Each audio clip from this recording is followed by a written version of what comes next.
els cotxes autònoms, ara sí, seran una realitat d'aquí poc temps. De moment, des d'aquest estiu, tots els vehicles equipats amb sistemes i tecnologia de nivell 3, amb un cert nivell d'autonomia, ja són legals a Europa.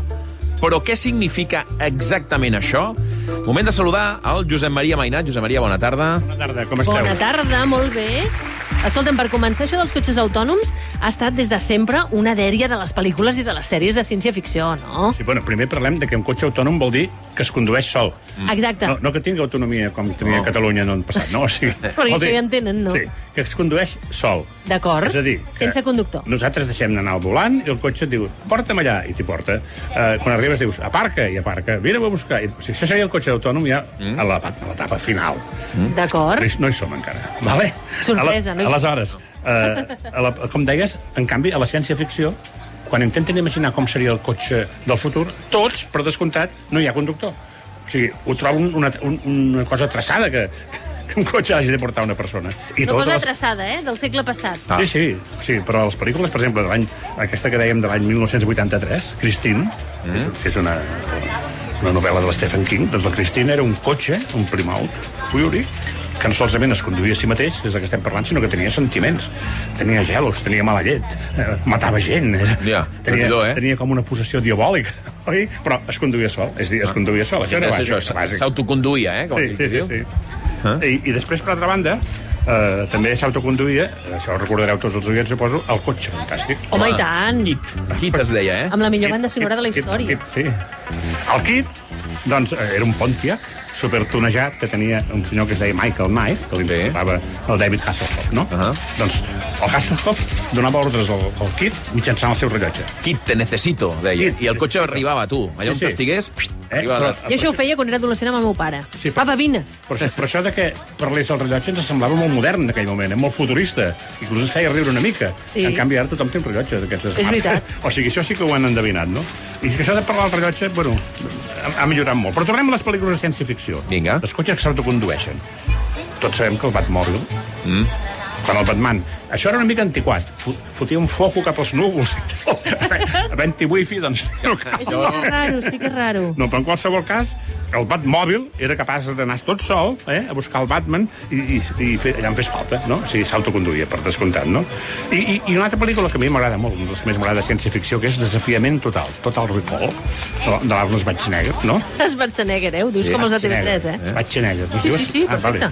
El 1990 el persegueixen, no? I ell puja en un taxi, i aquest taxi resulta que el condueix, es diu Johnny Carr, el taxi, i el condueix una espècie de robot molt ximple i molt poca solta, però bueno, s'autocondueix en el sentit que condueix un robot, no? Sí. I llavors hi ha una altra pel·lícula que també m'agrada molt, que és Minority Report, que és de I l'Stephen tant. Spielberg, oi? Va reunir, el Spielberg va dir, si tinc que fer la pel·lícula del futur, vaig a reunir gent que m'orienti bé. I va reunir 15 científics per imaginar quines tecnologies tindrien 50 anys en el futur. I, evidentment, una d'ells va ser el cotxe autònom. Però hi ha una cosa que m'agrada dels cotxes de la pel·lícula de l'Spielberg, a banda de que s'autocondueixen per descomptat, oi? Que és que són capaços de sortir de l'autopista i canviar de carril sense girar les rodes. Carai. Perquè És les veritat, com l'eviten, no? No, és que les rodes giren 360 graus. Ah, I són per- com boles. I per què no ho fan, això, els cotxes? No ho sé. És dir, si tu et poses davant d'un aparcament que hi caps i fas de canto ja hi ets, no has Clar, de fer és fàcil 38 totes les maniobres, maniobres, no? Clar, allò trencant el coll i sempre fots algun... Això amb el- saps que ho fan? Hi ha barcos que tenen un motoret lateral? Sí, Això exacte. ho fa, ho podríem fer amb els cotxes. Això està. Doncs això surt en aquesta pel·lícula i tal. Llavors hi ha una altra pel·lícula que també està molt bé, que és Jo Robot, I, Robot. Aquesta pel·lícula es basa en una història de l'Isaac Asimov i aquí els cotxes autònoms van a unes velocitats impressionants perquè les autopistes també són intel·ligents i estan interconnectades. Amb la qual cosa, allò és, bueno... I el protagonista el persegueix uns robots humanoides que, a més, li han hackejat l'ordinador del cotxe. Això és una cosa que s'ha d'anar al tanto, la seguretat. Clar. No et Perquè és un hackegin el cotxe cotxe. fantàstic i te'l hackegen i t'envien contra una paret, doncs això... bueno, en fi, tot això ja ho sabeu. Però això són pel·lícules. Són pel·lícules. A la vida real, és a dir, No. el meu cotxe, amb prou feina, xiulo una mica quan m'apropo Bueno. el de darrere quan aparco, Que, per cert, m'apunten que ens deixem Herbie, l'escarbat, Herbie va ser la primera, esclar. Home, la pel·lícula infantil. Sí. Herbie, i tant, i tant. Què anava a dir? Tot això Ara són t'he fet perdre el pel·lícules, fil, però la realitat què és? No. Són pel·lis. No, això és ciència-ficció, però és aquella ciència-ficció que a mi m'agrada, que s'està convertint en realitat. Ara I veus mateix. que això ho discutim entre nosaltres algun dia, Estem molt a prop, Fixa't, els avenços en cotxes sense conductor s'han disparat. S'ha disparat molt. Hi ha una cosa que per saber l'avenç en el cotxe autoconduït, que són uns nivells que han marcat oficialment la Societat d'Enginyers d'Autonomia d'automoció, Society of Automotive Engineers, SAE, defineix 6 nivells de cotxes autonòmics, des del 0 fins al 5. El 0 és que el conductor ho ha de fer tot, com ara. La majoria de cotxes, oi? Com ara, sí. El que tenim ara és un 0. Ja tenim un automàtic, els que tenen automàtic ja ens semblen un avenç. Llavors hi ha el nivell d'autonomia 1 en què el conductor té una certa assistència. Ara potser sí que tenim algun cotxe aquí. Sí, no allò que controlen la frenada automàtica si es posa al davant, controlen la velocitat de creuers, aquestes coses. Van analitzant tota la via, Tu vas veient allà a la càmera, que analitzen els cotxes al costat. Això és autonomia 1, has dit, Això és autonomia 1, nivell 1. Sí. El nivell 2 és una automatització parcial. Això és que poden canviar de carril sols. És a dir, estan en una autovia i no solament van seguint el de darrere com si fos un carrilet, sinó que si veuen que es poden avançar, que han baixat la velocitat, ells mateixos, és a dir, tenen la frenada i la direcció l'assumeixen. O sigui, poden canviar, frenar, girar... Frenada i... canvi de carril, canvi de direcció, dintre d'una autopista o un lloc així. No poden anar per un carril. No fotran les curves del Garraf, tampoc, no? I si creu un ciclista, doncs se'l carreguen. Vull dir, això fins aquí no hem arribat, vale? Al nivell d'autonomia 2, el conductor sempre ha d'estar parant atenció al trànsit. Ell és el responsable de parar atenció al trànsit. I ens anem al nivell d'autonomia 3, que és el que s'està implantant ara, que és aquell que han dit que Europa ha donat permís ja per fer-lo servir. En aquest cas, el conductor ha d'estar sempre preparat per recuperar el control, però no cal que estigui controlant. Per tant, hi haurà estones en què el cotxe va pràcticament sol. Sí, la majoria d'estones. Però el que no pots és fotre't a dormir. No pot posar-se a dormir. Doncs d'estar atent. Pot posar-se a llegir o mirar un vídeo, ha d'estar senzillament assegut, atent. Potser pot escoltar música, pot fer el que sigui, no? Com un copilot. No cal tenir les dues mans al volant, diguéssim, vale? Ara bé, durant llargues distàncies això pot fer-ho, però sempre per autopistes o en condicions especials, vale? I si canvien les condicions, el cotxe li diu agafa el volant, tio, i llavors canvia el tema. El Regne Unit té previst gastar 100 milions per implantar aquest nivell 3. Alemanya ja s'ha autoritzat a les autopistes. I Espanya diuen que ja s'ha autoritzat, o que estan a punt de fer-ho, i en tots casos s'ha d'adaptar el còdic de trànsit a totes les coses que puguin passar. I també... Ui, les asseguradores, ja m'estic veient el panorama, Bueno, en el futur les asseguradores ho tenen fotut, perquè una cosa que faran els cotxes és que no farà falta assegurar-los perquè tenen molt pocs accidents, Llavors hauran de veure com s'organitzen, Quan hi hagi els cotxes automàtics, autònoms, una de les indústries, que moltes indústries hauran de canviar, és la de les assegurances. Clar, que no hi ha el control humà. Però a més, i fixa't, 2 cotxes autònoms tenen un accident, qui té la culpa? No poden baixar allà a fer partes. Clar.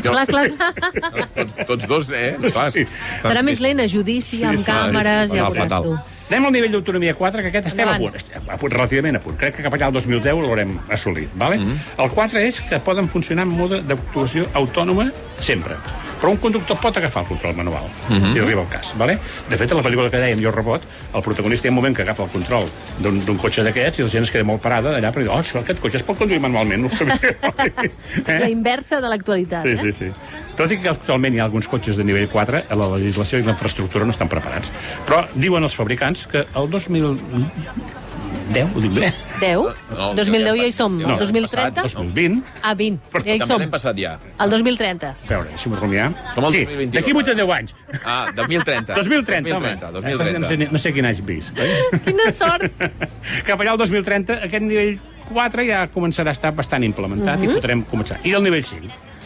Aquest és més difícil. Aquest és aquell que dèiem abans, que un cotxe el poses a mig de la ciutat i va sol. I sap llegir els semàfors, els senyals de trànsit, si un cotxe es posa davant la parca, una bicicleta es creu, o sigui, un cotxe que actua com si fos una persona, i la persona pot estar realment dormint, estirat. Ha estat ara a Bilbao, al Museu Guggenheim, que fan l'exposició de cotxes de tota la història, i un apartat dedicat als cotxes del futur. Doncs els models que plantegen no tenen res a veure amb un cotxe, o sigui, són uns models gairebé com una sala d'estar. És a dir, s'obren les dues portes. A més, s'obren una cap a la dreta i una cap a l'esquerra, perquè és absurd que com un vagó de tren, no? Les dues portes s'obrin cap al mateix costat perquè fa de mal pujar, no? Sí. Bueno, les dues s'obren així, entres, hi ha com uns sofàs, unes coses, els vidres poden ser transparents o poden projectar un paisatge, és a dir, i dius, porta'm allà, i no t'has de preocupar de res més, etc. Fantàstic. Això seria l'autonomia 5, que cap allà al 2030 hem quedat. El 2030? Doncs començarà, jo crec que potser serà més aviat cap al 40. Quan realment diguis, pujo el cotxe...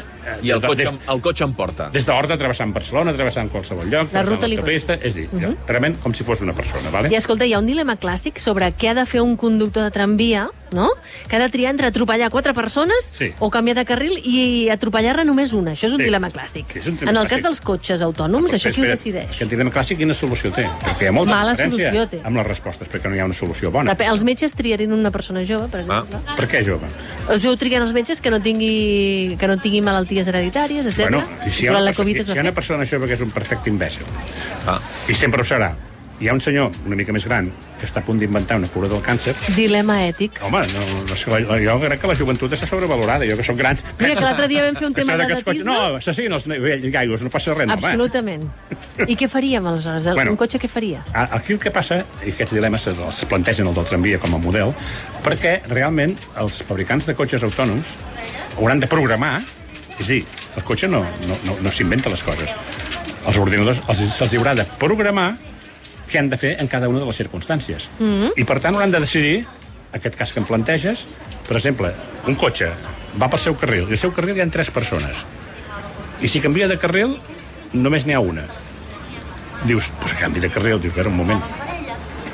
Tu pots decidir sobre la vida d'aquella persona? Clar, és un dilema ètic, no? Jo crec que èticament, estadísticament sí, però èticament l'únic que has de fer és no intervenir. No pots decidir que mates aquell pobre noi que passa per allà. No intervenir. Si n'hi ha 3, doncs n'hi ha 3. I hauria de saber si passa un semàfor en verd o no. Que això també... Hi ha una cosa que es diu la màquina moral, que és una macroenquesta que han fet 50 milions de respostes a 300 països, on te pregunten totes aquestes coses. I és molt curiós que serà molt difícil perquè ni tan sols els països es posen d'acord. Per exemple, els països de l'Orient, de l'extrem Orient, Xina, Japó i tot això, tenen tendència a salvar la gent gran. Perquè aquest culte a la gent gran, sí, no? En canvi, els països més d'aquí tenen tendència a salvar més la gent jove. Vale? Però dintre d'això hi ha més coses. Hi ha un home que és un doctor i un altre que és un indigent. Un senyor que és ric i l'altre que és pobre. Vale? Dius, un nen contra un senyor gran, salvem el nen. I si són 3 senyors grans, quan val una vida humana? No? Això, esclar, serà un dilema. Perquè els països... Què volen més, 3 senyors grans o un nen? 3 nens o un senyor gran? No, la qüestió és que aquesta enquesta que s'ha fet amb bona intenció, el resultat que ha donat és que no ens hem posat d'acord. La gent no està d'acord. Per exemple, hi ha una cosa que hi entra en aquesta, que el tramvia no ho tenia, que és que una de les possibilitats és que el cotxe s'estavelli.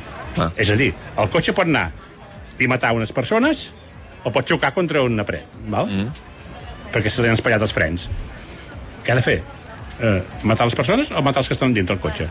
Dius, home, els que estan dintre del cotxe potser som un, però esclar, la gent contesta normalment que el cotxe s'ha d'autosacrificar.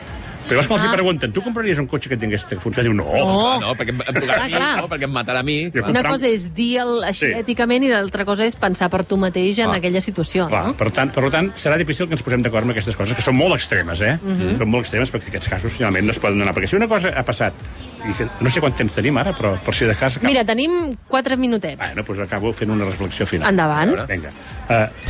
El que és segur és que els cotxes autònoms, els ordinadors que porten els cotxes autònoms, acabaran conduint molt millor que nosaltres.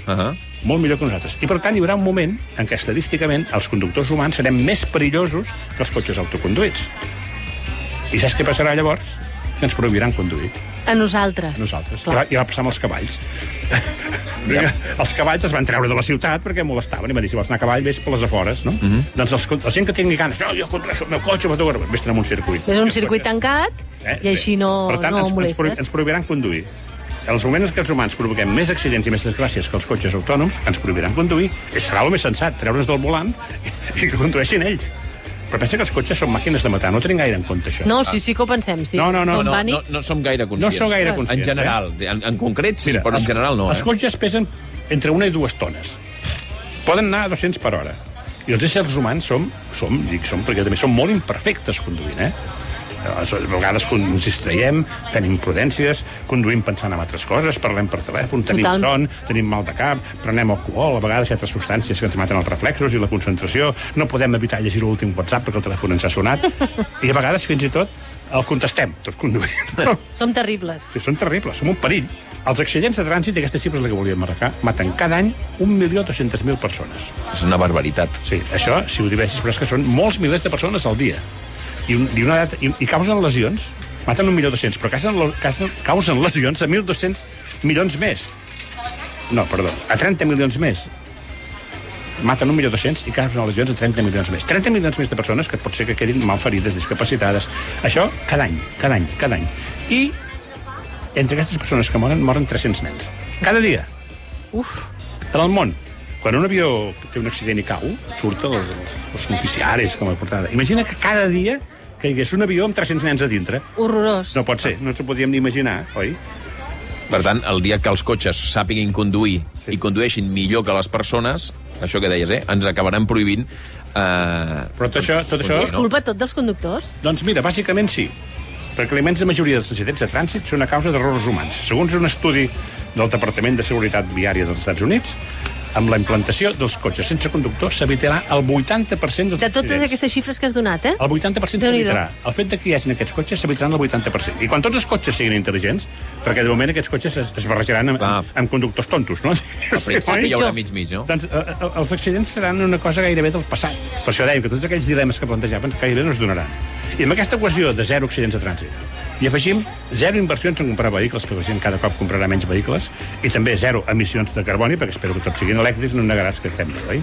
I hi ha més avantatges, però si t'intents dic l'últim. A veure, Vinga. va. Mira, quan no ens hàgim de refiar de la precisió humana i puguem conduir sense haver de portar el volant, quan no hàgim d'estar allà agafats al volant controlant amb un embús i tal, milers i milions d'hores desaprofitades i de milions de vides salvades, podrem fer coses molt més sensates i profitoses que conduir un cotxe. Encara que hi hagués un embús, a aquella hora podràs estar... Fer altres coses, com allò que dius, no, jo agafo el tren perquè així puc anar llegint, no puc anar treballant, Sí, no? segur que les properes generacions, quan ens contemplin, trobaran ridícul i que ens passem tantes hores esclavitzats davant del volant intentant fer funcionar aquestes màquines assassines.